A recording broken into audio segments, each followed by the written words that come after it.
Okay, so when you think of Valentine's Day, what comes to mind? Hearts, flowers, chocolates, the usual stuff, right? But what if I told you the real story involves some pretty wild pagan rituals, a brilliant marketing scheme, and a poet who might have just made the whole thing up? Yeah, the history of this holiday is way more fascinating than you think, and we're gonna unravel it all. Believe it or not, these are all key ingredients in the very surprising recipe for Valentine's Day. This story connects a poet's wild imagination, an entrepreneur's incredible ambition, and some, let's just say, murky, ancient rituals. So to figure out how they all connect, we've got to start with the most familiar piece of the puzzle. So where do we begin? With the one thing we all associate with this holiday, the Valentine's card. You know, it might seem like a modern thing, but it's actually the thread that when you pull it, unravels this entire tangled history. Our journey kicks off in the 19th century, which was, without a doubt, the golden age of the Valentine's card. This is when the holiday we kind of know today really took shape, not as some ancient tradition, but as a full-blown sentimental craze. I mean, just look at the sheer level of detail here.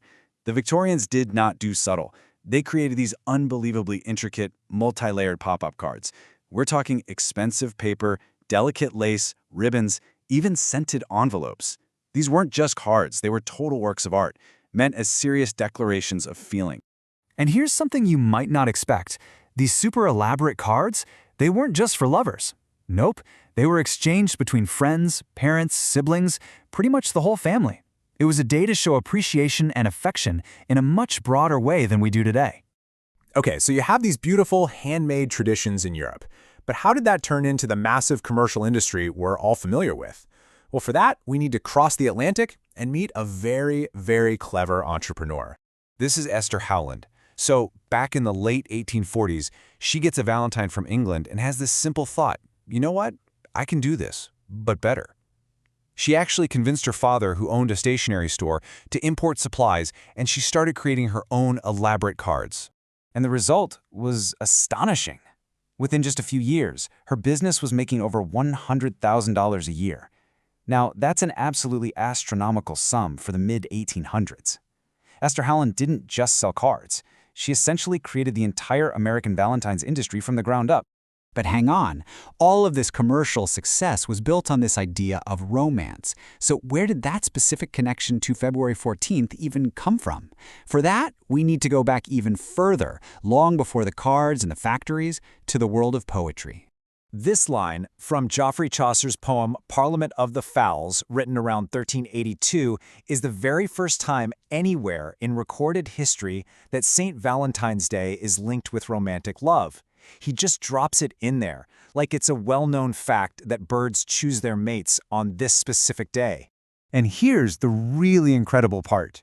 There's absolutely no evidence this tradition existed before Chaucer wrote about it. None. This has led a lot of scholars to a pretty stunning conclusion.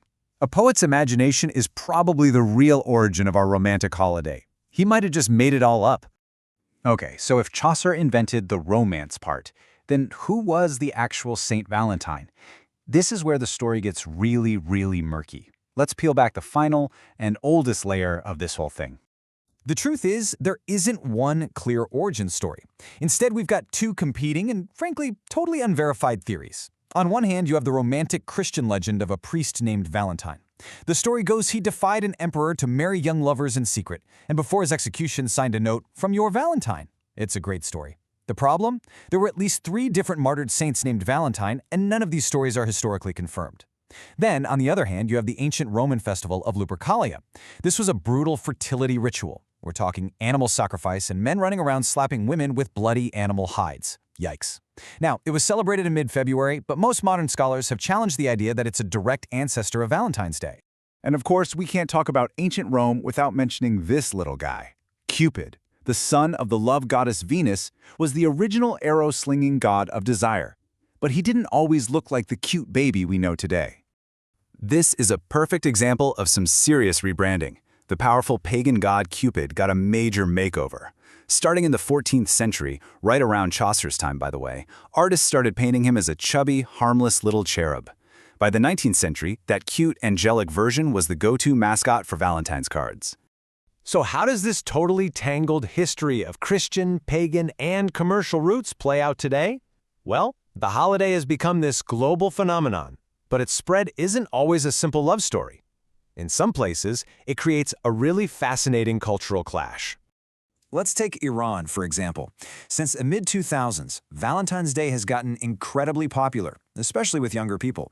But some conservatives and authorities there see it as an unwelcome intrusion of what they call decadent Western culture.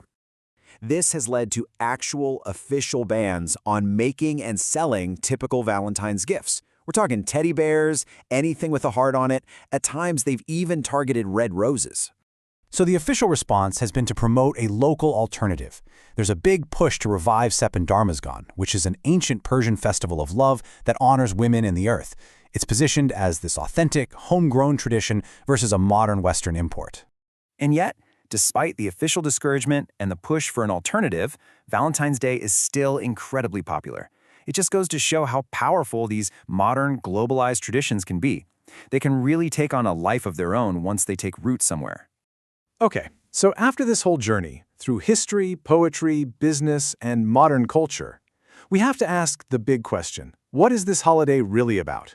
Is it an ancient ritual, a poet's fantasy, a commercial invention, or a symbol of global culture? While the answer seems to be all of the above, Valentine's Day isn't just one single thing. It's this layered tradition that's been constantly changing. Invented by a poet, supercharged by an entrepreneur, and is still being challenged and reinvented all over the world today. Which leaves us with one final thought to chew on. We've seen just how much this holiday has transformed from its supposed origins to what it is today. So if a tradition's meaning is never really set in stone, what do you think Valentine's Day will look like? And what will it mean 100 years from now?